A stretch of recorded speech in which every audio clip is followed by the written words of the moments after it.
আসসালামু আলাইকুম। Advanced learning একাডেমির পক্ষ থেকে সবাইকে জানাই অনেক অনেক শুভেচ্ছা ও অভিনন্দন।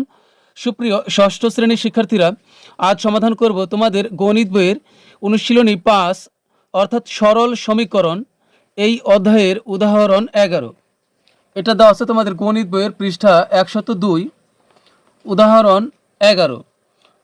কোনো সংখ্যার ৪ গুণ থেকে ৫ বিয়োগ করলে প্রাপ্ত বিয়োগফল সংখ্যাটির দ্বিগুণ অপেক্ষা ১৯ বেশি হয়।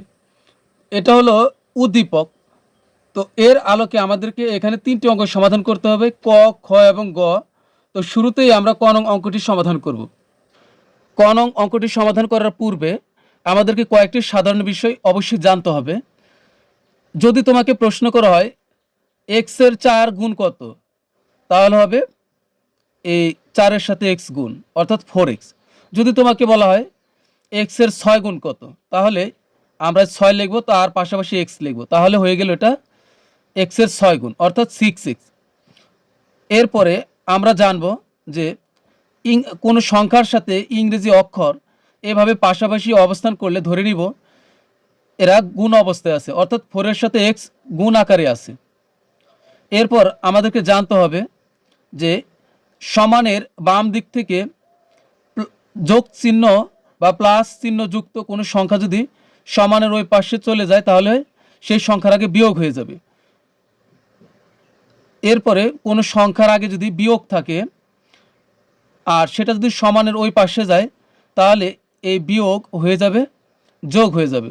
অর্থাৎ প্লাস চিহ্ন যুক্ত কোনো সংখ্যা বা অক্ষর সমানের ওই পাশে গেলে মাইনাস হয়ে যাবে, মাইনাস চিহ্ন যুক্ত কোনো সংখ্যা বা অক্ষর ওই পাশে গেলে তার পূর্বে প্লাস হয়ে যাবে। এরপর গুণ গুণ চিহ্নযুক্ত কোনো সংখ্যা বা অক্ষর সমানের ওই পাশে গেলে ভাগ হয়ে যাবে। এ কয়েকটা জিনিস জানলেই আমরা এই অঙ্কটি খুব সহজেই সমাধান করতে পারবো। তো চলো এখন আমরা ক নং অঙ্কটি সমাধান করি। এখন আমরা ক নং অঙ্কটি সমাধান করব। তো ক নং প্রশ্নে দেওয়া আছে সংখ্যাটি এক্স হলে তথ্যের আলোকে সমীকরণ গঠন করো। তথ্য বলতে এখানে যে উপরে উদ্দীপকটি দেওয়া আছে, এই দুইটি লাইন কিন্তু উদ্দীপক। কোনো সংখ্যার ৪ গুণ থেকে, কোনো সংখ্যা বলতে কিন্তু এখানে এক্সকে বোঝানো হয়েছে, যে কোনো সংখ্যার ৪ গুণ থেকে ৫ বিয়োগ করলে প্রাপ্ত বিয়োগফল সংখ্যাটির দ্বিগুণ অপেক্ষা ১৯ বেশি হয়। তো এখানে সংখ্যাটি হলো এক্স, তাহলে কোনো সংখ্যা বলতে এখানে এক্সকে বোঝানো হয়েছে। তো এক্স এর ৪ গুণ কত, আমি কিন্তু এর আগেই বলেছি এক্স এর ৪ গুণ মানে হলো 4x। তো ৪ গুণ থেকে ৫ বিয়োগ করলে, অর্থাৎ 4x থেকে 5 বিয়োগ করলে প্রাপ্ত বিয়োগফল। তো আগে আমরা এতটুকু পর্যন্ত আগে লিখি। তো আমরা লিখব এখানে ক নং, মনে করি সংখ্যাটি এক্স, মনে করি সংখ্যাটি এক্স।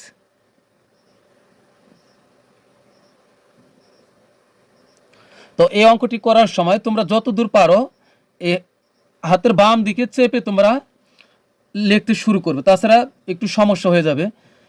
মনে করি সংখ্যাটি এক্স, তাহলে সংখ্যাটির ৪ গুণ থেকে ৫ বিয়োগ করলে বিয়োগফল কত হবে? তো সংখ্যাটির ৪ গুণ থেকে ৫ বিয়োগ করলে, সংখ্যাটির ৪ গুণ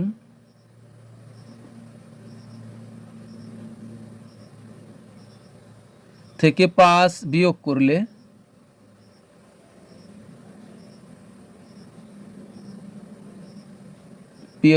বিয়োগফল।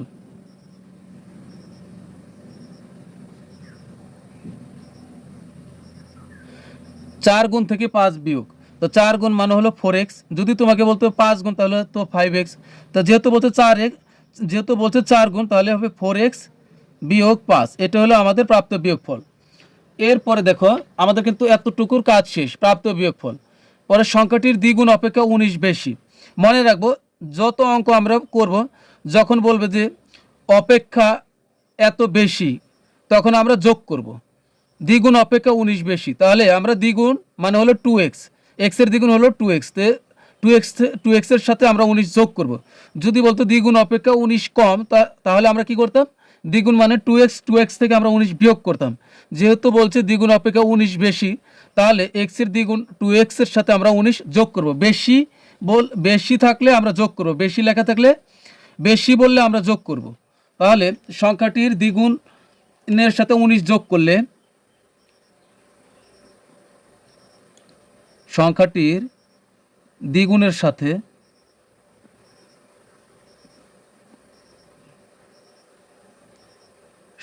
19 যোগ করলে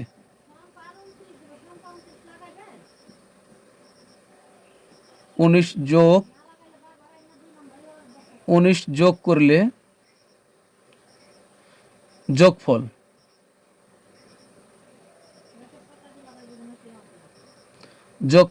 সংখ্যাটির দ্বিগুণের সাথে 19 যোগ করলে যোগফল, দ্বিগুণ মানে হলো 2x আর এর সাথে আমরা যোগ করব হলো 19। এখন বলছে সমীকরণ গঠন করতে। তো সমীকরণ মানে কি? তো সমীকরণ মানে হলো মাঝখানে সমান থাকবে, এ পাশেও পদ লিখতে হবে কয়েকটি, ওই এ পাশেও পদ থাকবে। তাহলে আমরা লিখব প্রশ্ন মতে, এই যে এটাই হলো সমীকরণ। তো প্রশ্ন মতে, তুমি চাইলে শর্ত মতো লিখতে পারবে। প্রশ্ন মতে এই প্রথম অংশ সমান এই দ্বিতীয় অংশ, তাহলে হবে 4x মাইনাস 5 এই সমান দিলাম, তারপর হবে এই 2x প্লাস হলো 19। এটাই কিন্তু সমীকরণ। এই যে মাঝখানে সমান হলো 4x একটা পদ, 5 একটি পদ, সমান ওই পাশেও কিন্তু পদ আছে কি 2x আবার 19, এখানেও এটাও পদ এটাও পদ, মাঝখানে সমান চিহ্ন আছে, তার মানে আমাদের সমীকরণ গঠন শেষ। তো এটাই হলো আমাদের ক নং প্রশ্নের উত্তর। তো এখন খ নং প্রশ্ন দেখো কি বলছে, সংখ্যাটি নির্ণয় করো। সংখ্যাটি কি? x, অর্থাৎ আমাদেরকে বলছে x এর মান, x এর প্রকৃত মান কত এটা আমাদেরকে বের করতে বলেছে। যেহেতু আমরা এখানে x কিন্তু ধরে নিয়েছি, x এর কিন্তু আমরা সরাসরি কোনো মান বের করি নাই, এখানে বলছে সংখ্যাটি নির্ণয় করো, অর্থাৎ x এর মান বের করতে বলছে। তাহলে আমরা এই সমীকরণ থেকে আমরা x এর মান বের করতে পারবো। তাহলে এখন লিখবো যে খ নং প্রশ্ন, এখানে লিখবো ক হতে পাই, ক দিয়ে এইভাবে কমা দিব, এভাবেও কমা দিব, ক হতে পাই বা ক হতে প্রাপ্ত। যে কোনো সমীকরণ থেকে কিন্তু এক্স ওয়াই এগুলোর মান বের করা যায়। তো এটা আমরা লিখবো যে এই ক হতে পাই, ক হতে পাইলাম কি 4x মাইনাস 5 সমান হলো 2x প্লাস হলো 19। তো এখন আমরা সবগুলো x আমরা এক পাশে নিয়ে আসবো, এখানে 4x আছে, আর আমরা কোনো সংখ্যা এ পাশে আর লিখবো না। সংখ্যাগুলো এই ধরনের অঙ্কের নিয়ম হলো এক্স বা ওয়াই ইংরেজি অক্ষর যেগুলো থাকবে এগুলা আমরা এক পাশে নিয়ে আসবো, আর যত সংখ্যা আছে তা আমরা ওই পাশে পাঠাই দিব। তাহলে এখানে 4x আছে লিখলাম, -5 কিন্তু আর লেখি নাই, তাহলে ওই পাশে আছে কি 2x, এই 2x এর আগে এইখানে কোনো চিহ্ন নাই, মানে এটা প্লাস 2x। মনে রাখবো সমানের পরে কোনো অক্ষর বা সংখ্যা থাকলে তার আগে কোনো চিহ্ন নাই, মানে এটা প্লাস বা এটার আগে যোগ চিহ্ন আছে। তো 2x এর আগে কোনো চিহ্ন নাই, মানে এখানে যোগ চিহ্ন আছে। তো যোগ চিহ্নেও যুক্ত কোনো সংখ্যা যদি আমরা সমানের পাশে নিয়ে আসি তাহলে কী হয়ে যাবে? বিয়োগ হয়ে যাবে। একটু আগে আমি বলেছি যে এই সমানের ওই পাশ থেকে এই পাশ থেকে প্লাসের কোনো কিছু ওই পাশে গেলে মাইনাস হয়ে যাবে, মাইনাসের কোনো কিছু ওই পাশে গেলে প্লাস হয়ে যাবে। আবার প্লাসের যদি কোনো কিছু এ পাশ থেকে এ পাশে আসে তাহলে কিন্তু আবার মাইনাস হয়ে যাবে। আবার মাইনাসের কোনো সংখ্যা বা অক্ষর এ পাশে আসলে প্লাস হয়ে যাবে, অর্থাৎ বিপরীত হয়ে যাবে। এক পাশ থেকে অপর পাশে গেলে অথবা অপর পাশ থেকে এ পাশে আসলে চিহ্ন তার উল্টা হয়ে যাবে। যোগ থাকলে বিয়োগ, বিয়োগ থাকলে যোগ, গুণ থাকলে ভাগ, ভাগ থাকলে গুণ। তাহলে এই প্লাস 2x এ পাশে আনছি, হয়ে গেছে -2x। এবার আমরা এই সমান দেব, সমান দেওয়ার পরে সমানের ওই পাশে কী আসছিল? বাকি আর 19। তা আমরা আগে 19টাই লিখলাম। এরপরে -5 ওই পাশে নিয়ে গেলাম, হয়ে গেল কি +5। তো এই লাইনটা আমি আবার বুঝিয়ে দিচ্ছি, এখানে খেয়াল করো, এ 4x এর 4x লিখছি, -5 কিন্তু লেখি নেই, কারণ -5 ওই পাশে লিখবো একবারে। তা আমরা এক্সগুলো এই পাশে লিখবো, 4x লিখলাম, ওই পার আছে 2x, তো এ পার আনছি, হয়ে গেল -2x। এরপরে সমান চিহ্ন দিলাম, দেওয়ার পরে সমানের ওই পাশে কী সংখ্যা আছে? 19। এরপরে দেখো এখানে 5-এর আগে বিয়োগ ছিল, আমরা 5 ওই পাশে নিয়ে গেছি, হয়ে গেছে কি 5-এর আগে যোগ হয়ে গেছে, চিহ্ন পরিবর্তন হয়ে গেছে। তো বা এখানে হবে 4x, এটা সরি 4x থেকে 2x বিয়োগ করলে কী হবে? 2x হবে। তো 4টা x থেকে 2টা x বিয়োগ করলে আরও 2x থাকবে, সমান কি করলাম 4x থেকে 2x বিয়োগ করলে 2x থাকে, আর 19 আর 5 হবে কত? 24। তাহলে এখানে হবে 24। তো আমি কিন্তু এর আগেই বলেছি কোনো সংখ্যার সাথে ইংরেজি অক্ষর যদি এভাবে পাশাপাশি থাকে তাহলে ধরে নিব এদের মাঝের সম্পর্ক হলো গুণের সম্পর্ক। আর গুণের সম্পর্ক মানে আমি এখন এই দুইকে ওই পাশে পাঠিয়ে দিলে হয়ে যাবে ভাগ। তো বা এক্স যদি আমরা এ পাশে রেখে দিই তাহলে এ পাশে থাকবে হলো 24, এ গুণ 2 গুণ আকারে আছে, তাহলে ওই পাশে গেলে ভাগ হয়ে যাবে। ভাগ মানে হলো এর নিচে চলে যায়, এটাই কিন্তু এটা আন দিলাম, এটাই ভাগ। তাহলে এই 2 দ্বারা 24কে ভাগ করলে কত হবে? এই 2 দ্বারা 24কে ভাগ করলে হবে 12। তো অর্থাৎ এখানে এই যে এক্স সমান আমরা পেয়েছি হলো 12, সুতরাং এক্স সমান হলো 12। তাহলে এক্স হলো কি 12, অতএব সংখ্যাটি হলো 12। তো সুতরাং এক্স কিন্তু ধরেছিলাম সংখ্যাটি, তো সুতরাং এ সংখ্যাটি হলো 12। তো এটাই কিন্তু আমাদের খ নং প্রশ্নের উত্তর। এরপর আমাদেরকে বলছে, এবার দেখো গ নং প্রশ্নে কি বলছে, যে সংখ্যাটি বলতে কি, সংখ্যাটি মানে হলো 12, কারণ এই যে আমরা 12 পেলাম। সংখ্যাটি তিনটি ক্রমিক স্বাভাবিক সংখ্যার সমষ্টি, সমষ্টি মানে যোগফল। তিনটি ক্রমিক স্বাভাবিক সংখ্যার সমষ্টি হলে ক্ষুদ্রতম সংখ্যাটি নির্ণয় করো। ক্ষুদ্রতম মানে সবচেয়ে ছোট সংখ্যাটি। এখন ক্রমিক স্বাভাবিক সংখ্যা মানে কি? ক্রমিক মানে হলো ধারাবাহিক, সিরিয়াল অনুযায়ী। তো ক্রমিক স্বাভাবিক সংখ্যা 1 2 3 এটাও হতে পারে, তিনটি ক্রমিক স্বাভাবিক সংখ্যা 1 2 3ও হতে পারে, আবার 6 7 8ও হতে পারে, 10 11 12 হতে পারে। তুমি যে কোনো তিনটায় ধরতে পারো, তবে সেগুলো অবশ্যই সিরিয়াল অনুযায়ী হবে। তাহলে এখন তিনটি তিনটি ক্রমিক স্বাভাবিক সংখ্যা কত কত, আমরা কিন্তু তিনটা কত কত তা আমরা জানি না। তো এবার আমরা ধরে নিব, মনে করি প্রথম ক্রমিক সংখ্যাটি হলো ওয়াই। যেহেতু ক আর খ নংয়ে আমরা এক্স ধরে ধরে কাজ করেছি, তাহলে আমরা গ নং অঙ্কটি সমাধান করার জন্য আমরা ধরে নিব হলো ওয়াই। এখন গ নং সমাধান করব। সংখ্যাটি দেখো, গ নংয়ে বলছে সংখ্যাটি তিনটি ক্রমিক স্বাভাবিক সংখ্যার সমষ্টি। সংখ্যাটি বলতে কিন্তু এখানে এক্স কে বোঝাইছি, কারণ ওই যে খ নংয়ে বলছে না যে সংখ্যাটি নির্ণয় করো, তো আমরা তো সংখ্যাটি নির্ণয় করেছি। সংখ্যাটি কত? সংখ্যাটি হলো 12। আর এটা আমরা কোথায় পেয়েছিলাম? এটা পেয়েছিলাম হলো খ নং থেকে। তাহলে এই 12ই হবে অন্য তিনটি ক্রমিক স্বাভাবিক সংখ্যার সমষ্টি। তাহলে আমরা লিখব যে খ নং হতে প্রাপ্ত সংখ্যাটি 12। এখানে খ দিয়ে এরপর এভাবে কমা দিব। খ হতে প্রাপ্ত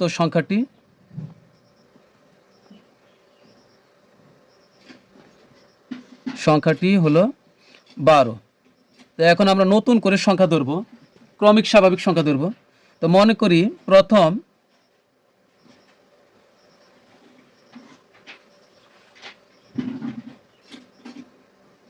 প্রথম ক্রমিক সংখ্যাটি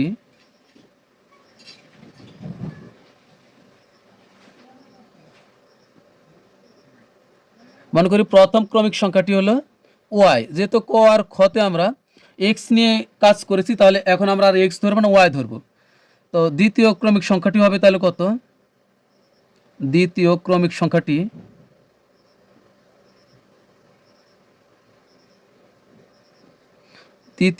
সংখ্যাটি হবে, এর সাথে আমরা 1 যোগ করব, ওয়াই প্লাস 1। তারপর হবে তৃতীয় ক্রমিক সংখ্যাটি। তো এখানে শেষেরটা আমরা এবং দিলে সবচেয়ে ভালো হবে। এবং তৃতীয় ক্রমিক সংখ্যাটি, তাহলে এখানে হবে ওয়াই প্লাস হবে 2। এটা ওয়াই প্লাস 1, ওয়াই প্লাস 2। এখন বলছে যে সংখ্যাটি বলতে 12 সংখ্যাটি হলো তিনটি ক্রমিক স্বাভাবিক সংখ্যার সমষ্টি। তিনটি ক্রমিক স্বাভাবিক সংখ্যা কত? Y plus 1, Y plus 2। সমষ্টি মানে হলো এইটা আর এইটার যোগফল। এখন আমরা লিখব যে প্রশ্ন মতে বা শর্ত মতে। তো আমি প্রশ্ন মতে লিখলাম, প্রশ্ন মতে। তো এটা আমরা ওটাই যোগ করি, তাহলে শর্ত মতে ওয়াই প্লাস 1, তাহলে এই যে প্রথমটা, দ্বিতীয়টা আর তৃতীয়টা, আবার প্লাস দিয়ে তৃতীয়টা, ওয়াই প্লাস হলো 2। সমষ্টি কত হবে? সমষ্টি মানে হলো এই তিনটির সমষ্টি হলো 12। তো এখানে লিখবো হলো 12। তো এখন আগের মতো আমরা কাজ করব। তো কোনো অঙ্কে, এ ধরনের অঙ্কে সমীকরণ, এটা কিন্তু সমীকরণের অঙ্ক, যেহেতু এখানে সমান চিহ্ন আছে, এ পাশে সংখ্যা আছে, অক্ষর আছে, এ পাশে সংখ্যা আছে, তাহলে এটা হলো সমীকরণ। সমীকরণের অঙ্ক করার সময় আমরা সবসময় বা দিয়ে লিখবো পরের লাইনগুলো, কারণ লাইনে একবার মাঝখানে সমান চিহ্ন থাকলে পরবর্তীতে লাইনগুলো করতে হলে শুরুতে আর সমান চিহ্ন দেওয়া যাবে না, কারণ একটি লাইনে একবারই মাত্র আমরা সমান চিহ্ন ব্যবহার করতে পারবো। তাহলে এখন এখানে ওয়াই থাকবে, এখন আমরা এই ব্র্যাকেটগুলো উঠাই দিব, এ প্লাস দ্বারা ওয়াইকে গুণ করলে হবে প্লাস ওয়াই। এখানে কোনো কাজ নাই, শুধু ব্র্যাকেটগুলো উঠাই দাও, তাহলে এখানে ওয়াই, এ প্লাস ওয়ানের ওয়ান, এখানে এ প্লাসের প্লাস, এ ওয়াই লিখবো, খালি ব্র্যাকেট উঠাই দিলাম আমরা, এ প্লাসের প্লাস, এ টু এর টু, সমান এখানে আছে কত 12 তো এখানে একটা ওয়াই দুইটা ওয়াই, এ একটা ওয়াই, তিনটা ওয়াই যোগ করলে হবে 3y, এখানে হবে 3y, আর আছে কি এই একটা 1 আর 2 যোগ করলে হবে 3, 1 আর 2 যোগ করলে হবে 3, আমরা 3 কে ওই পাশে পাঠাবো, তবে একটু পরে। তো এখানে আছে কত 12 রাখলাম, তো বা এবার আমরা 3 আমরা ওই পাশে পাঠিয়ে দেব, এই 3, কিন্তু এই ওয়াইয়ের সাথে 3 কিন্তু আগে পাঠাবো না, কারণ ওয়াইয়ের সাথে 3 গুণ আকারে আছে, তো এটা পরে পাঠাবো। তো এখানে থাকবে 3y সমান দিয়ে দিলাম, আর কিন্তু এই +3 এই পাশে লিখবো না, তো ওই পাশে আছে কি 12 সমান, ওই পাশেটা আগে লিখবো। তো এখন এই 3 আমরা ওই পাশে নিয়ে গেলে হয়ে যাবে বিয়োগের 3, কারণ এটার আগে যোগ চিহ্ন আছে, সমানের ওই পাশে লিখেছি, হয়ে গেছে বিয়োগ।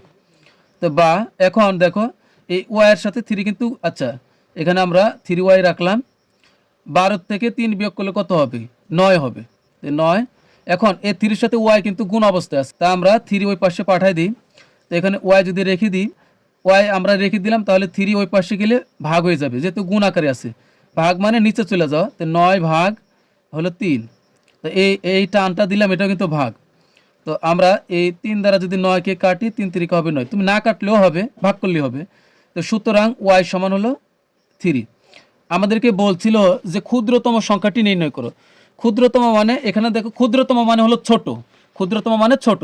তো এখানে কিন্তু ক্রমিক সংখ্যা 3টি, দেখো এই যে ওয়াই একটা, ওয়াই প্লাস 1, তাহলে ওয়াই হলো ছোট, যেহেতু ওয়াইয়ের সাথে 1 যোগ, তাহলে এটা হবে বড়, আর এইটার থেকেও এইটা হলো ওয়াই প্লাস 2 হলো আরও বড়, তাহলে এটা হলো সবচেয়ে বড়, তার থেকে ছোট হলো এটা, আর সবচেয়ে ছোট হলো ক্ষুদ্রতম হলো ওয়াই প্লাস 2 হলো সবচেয়ে বড়, তার থেকে ছোট হলো Y plus 1, R A Y হলো সবচাইতে ছোট, তার মানে এটা হলো ক্ষুদ্রতম, সবচাইতে ক্ষুদ্রতম হলো এটা। তাহলে লিখবো, সুতরাং ক্ষুদ্রতম সংখ্যাটি হলো 3। তো সুতরাং ক্ষুদ্রতম সংখ্যাটি নির্ণয় করতে বলছে, সুতরাং নির্ণয় ক্ষুদ্রতম সংখ্যাটি, ক্ষুদ্রতম মানে হলো ছোট, সুতরাং নির্ণয় ক্ষুদ্রতম সংখ্যাটি 3, এটাই কিন্তু আমাদের অ্যান্সার। তো প্রিয় শিক্ষার্থীরা, তো পরবর্তী ক্লাসে আমরা সমাধান করব তোমাদের এই অধ্যায়ে একটি সৃজনশীল প্রশ্ন আছে, এই যে সৃজনশীল প্রশ্ন 104 পৃষ্ঠাতে। তো পরবর্তী ক্লাসে আমরা এই সৃজনশীল প্রশ্নটি সমাধান করব। তোমরা সবাই ভালো থাকবে, সুস্থ থাকবে, আল্লাহ হাফিজ।